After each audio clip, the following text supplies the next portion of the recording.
오늘의 말씀 에스겔 1장 1절에서 28절까지 말씀입니다.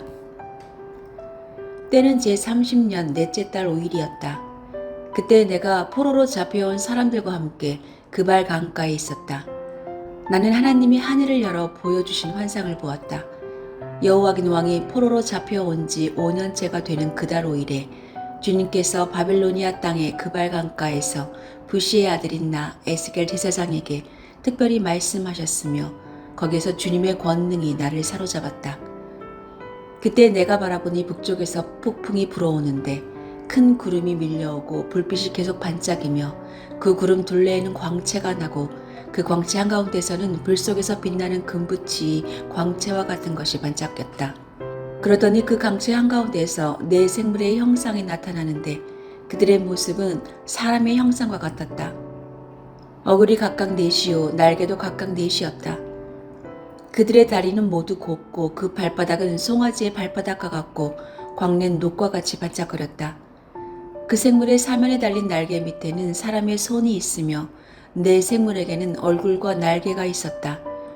그들의 날개 끝은 서로 닿아 있으며 앞으로 나아갈 때에는 몸을 돌리지 않고 각각 앞으로 곱게 나아갔다. 그 네 생물의 얼굴 모양은 제각기 앞쪽은 사람의 얼굴이요 오른쪽은 사자의 얼굴이요 왼쪽은 황소의 얼굴이요 뒤쪽은 독수리의 얼굴이었다. 이것이 그들의 얼굴 모양이었다.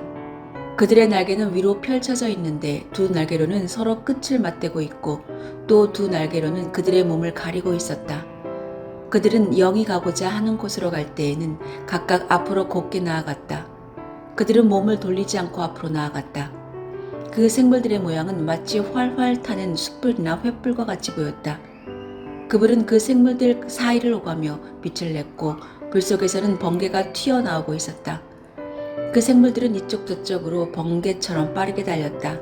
그때 내가 그 생물들을 바라보니 그 생물들의 곁 땅 위에는 바퀴가 하나 있는데 그 바퀴는 내 얼굴을 따라 하나씩 있었다. 그 바퀴의 형상과 구조를 보니 그 형상은 빛나는 녹두석과 같고 네 바퀴의 형상이 모두 똑같으며 그 구조는 마치 바퀴 안에 바퀴가 들어있는 것처럼 보였다. 그 바퀴들은 사방 어디를 가든지 방향을 돌이키지 않고서도 앞으로 나아갔다. 그 바퀴의 둘레는 모두 높고 보기에도 무서우며 그 네 둘레로 돌아가면서 눈이 가득하였다. 그 생물들이 나아가면 바퀴들도 생물들의 곁에서 함께 나아갔고 생물들이 땅에서 떠오르면 바퀴들도 함께 떠올랐다. 그 생물들은 어디든지 영이 가고자 하면 그 영이 가고자 하는 곳으로 갔다. 바퀴들도 그들과 함께 떠올랐는데 생물들의 영이 바퀴 속에 들어있었기 때문이다. 생물들이 나아가면 그 바퀴들도 나아갔고 생물들이 멈추어 서 있으면 바퀴들도 멈추어 서 있었다. 또 생물들이 땅으로 떠오르면 바퀴들도 그들과 똑같이 떠올랐는데 생물들의 영이 바퀴들 속에 들어있었기 때문이다. 그 생물들의 머리 위에는 창공 모양의 덮개와 같은 것이 있는데 수정과 같은 빛을 내서 보기에 심히 두려웠으며 그 생물들의 머리 위에 펼쳐져 있었다. 그런데 창공 모양의 덮개 밑에는 그 생물들이 펼친 날개가 서로 맞닿아 있었다.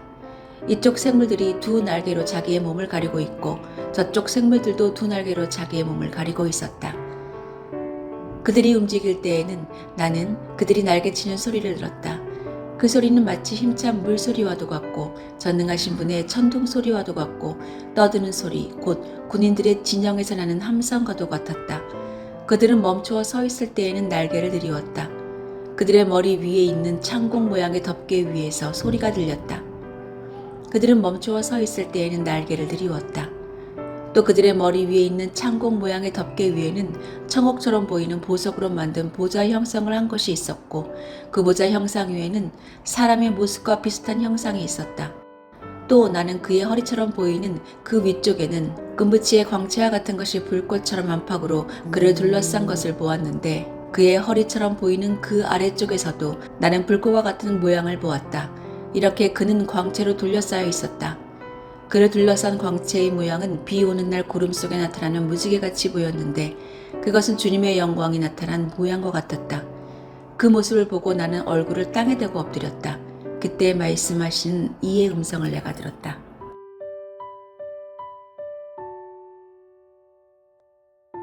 과거 CCTV가 없던 시대에는 용의자의 모습을 목격자의 진술에 근거해서 몽타주로 그리는 것으로 대신했습니다.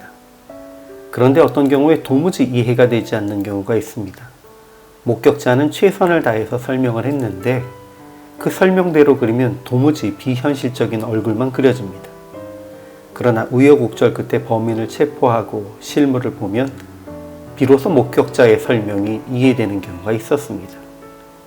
각 사람의 경험과 언어 능력, 그리고 사물을 보았을 때 느끼는 것이 다르기 때문에 말과 글로 설명된 형상은 이해하기 어렵습니다.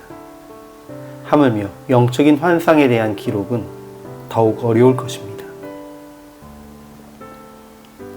여호야긴 왕이 포로로 잡혀간 지 5년째 되던 해, 그발 강가에 서 있는 에스겔은 여호와의 임재하심을 경험했습니다. 그는 북쪽에서 오는 폭풍과 큰 구름 가운데 불에 달아오른 쇠 같은 것과 그 속에서 나타난 네 생물의 형상을 보았습니다.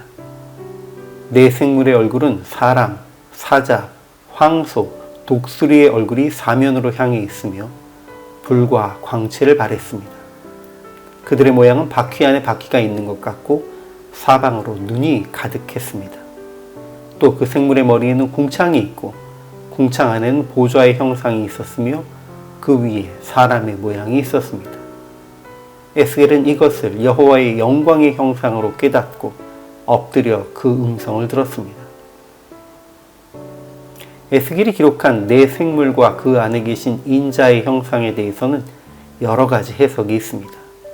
그리고 이 표현을 곧이곧대로 형상화시킨 이들 중에는 하나님을 두려운 괴물의 형상으로 표현하는 이들이 있는가 하면 미확인 비행체를 타고 온 외계인이라고 설명하는 이들도 있습니다. 그렇다고 에스겔이 기록한 형상 하나하나에 상징적인 의미를 부여하며 알레고리적으로 해석하는 것도 옳은 방법은 아닙니다. 다만 에스겔은 스스로 이해할 수 없는 하나님의 형상을 자기가 표현할 수 있는 언어의 능력을 최대한 발휘하여 기록한 것뿐입니다. 이것이 하나님의 은혜와 기적을 전달하는 우리의 한계입니다. 인간의 언어는 표현의 한계를 가지고 있습니다. 본래 형상이 없으신 하나님께서 우리 앞에 당신을 드러내실 때에 인간의 언어로는 바르게 설명이 불가능할 수밖에 없습니다. 그러나 지금의 우리는 신구약 성경에 대한 종합적인 이해를 통해 특별히 성육신하신 예수 그리스도를 통해 하나님에 대해 이해하고 있습니다.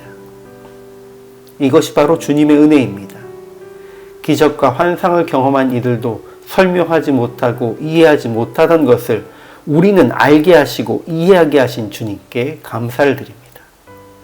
그리고 그 은혜에 힘입어 에스겔이 보았던 환상의 기록을 바르게 이해하고 전하는 우리가 되어지기를 소망합니다.